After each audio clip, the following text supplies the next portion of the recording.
greatest trick Anansi ever played was not on Nyame the sky god, but on himself.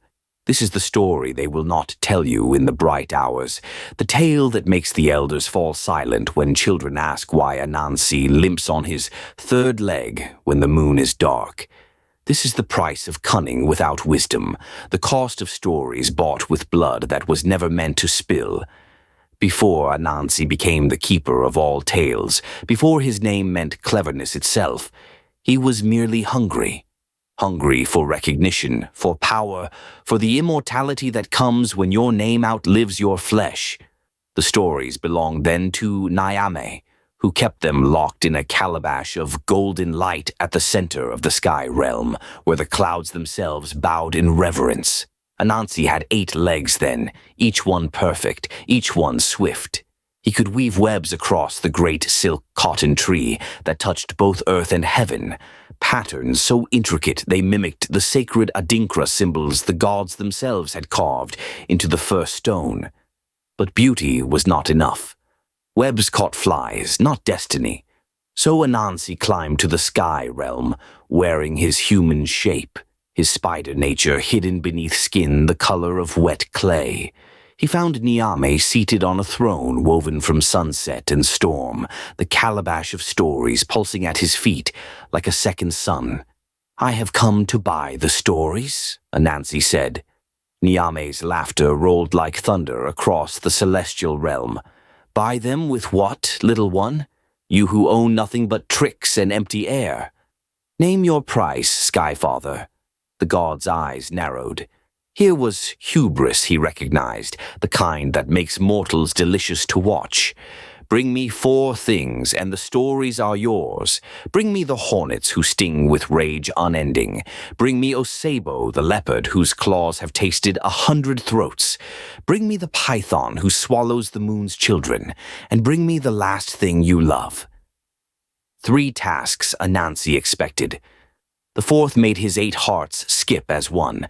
"I accept," he said, "because pride is a current that pulls you under before you know you're drowning." The forest near his village became his hunting ground.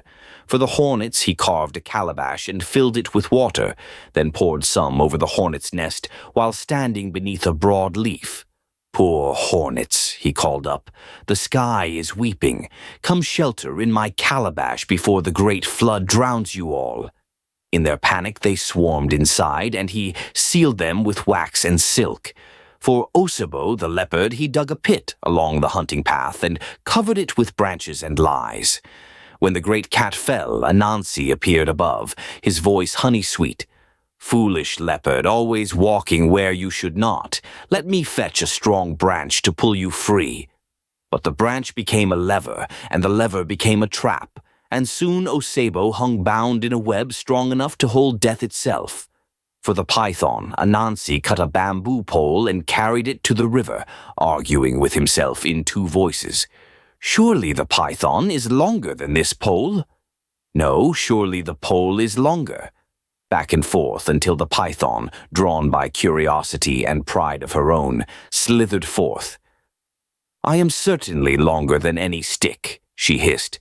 "Then let us measure you and see," Anansi suggested. Once she stretched herself along the pole, he bound her head to tail, coils upon coils made prison. 3 impossible tasks accomplished through cunning. Anansi carried them to the sky realm in a web sack, his 8 legs dancing with triumph. Nyame received them with something that might have been respect, or might have been the look a hunter gives prey that has walked into the snare. "Well done, spider. But I named 4 prices. Where is the last thing you love?" Anansi's hearts stuttered. In the days of hunting he had not let himself think of this. Now it crashed upon him like a wave of stones. The last thing he loved. His children? No, he loved them as a spider loves, which is to say with affection, but not devotion. His village? He barely noticed it. His webs? Beautiful, but replaceable. There was only one thing, one truth he had hidden even from himself. "I love my cleverness," he whispered. "My tricks, my quick thinking, my ability to see the pattern in chaos. That is what I love most." "Then give it to me," Nyame said, and his voice was not cruel, only inevitable as dawn. "Without my cleverness, I cannot be Anansi. I will be nothing but an ordinary spider." "Then the stories remain mine." Here is where the betrayal bloomed, not of gods, but of self. Anansi the trickster, who could outwit anything with legs or wings or scales, could not outwit his own nature. He stood at the crossroads where fate and choice wear the same face. The stories called to him, whispered his name with 10,000 voices, promised immortality, meaning a purpose larger than survival. He thought of his children, who would tell their children, who would tell theirs, how Anansi won the world's stories. He thought of his name becoming legend. He thought of everything except the cost. "I accept," he said, and with spider silk and borrowed needle, he carved the Adinkra symbol for wisdom into his own leg, the third one, the one closest to his heart. He cut deep, past skin, to the place where his divine nature lived. Then he wove that piece of himself into a small web of sacrifice and laid it at Nyame's feet. The sky god took it, and the calabash of stories opened like a flower of light. Pain came then, not of body but of being. Anansi felt his quick mind slow, felt the patterns he had always seen blur at their edges. Not gone, but diminished. The sharp clarity that had made him special dulled to something merely adequate. He was still clever, but no longer the cleverest. Still cunning, but at a cost he would pay in each moment of hesitation that would plague him henceforth. "The stories are yours," Nyame said, and there was unexpected gentleness in his voice. "But know this, Anansi, you have traded the best part of yourself for tales of others. You will limp now on that third leg when the moon is dark and the old wound remembers. You will struggle sometimes to find the trick, fumble for the words, and worst of all, you will know exactly what you lost because you are still clever enough to understand your own sacrifice." Anansi descended to earth carrying stories that weighed more than mountains. The village celebrated, his children danced, the elders nodded in approval.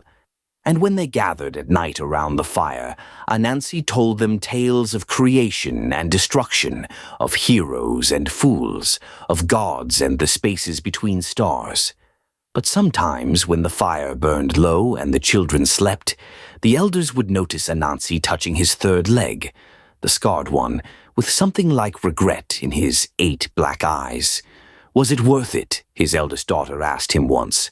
Anansi looked at the faces gathered in firelight, at the wonder they wore when he spoke, at the way his stories would ripple out across generations, shaping how humans understood themselves and their world. He thought of the thing he had carved out of himself, that piece of pure cleverness he would never reclaim, the sacred betrayal of his own divine gift. "Ask me when I am dying," he said. But when that day came, so the oldest tales say, Anansi was telling a story and forgot the question entirely, and perhaps that was the answer after all. The stories remain, passed from mouth to mouth again, and Anansi's name is indeed immortal. But on moonless nights, when the clever fail and the plans falter, you can still see him sometimes, a spider limping across its web, remembering the price of everything, the value of nothing, and the weight of stories bought with the last thing you love.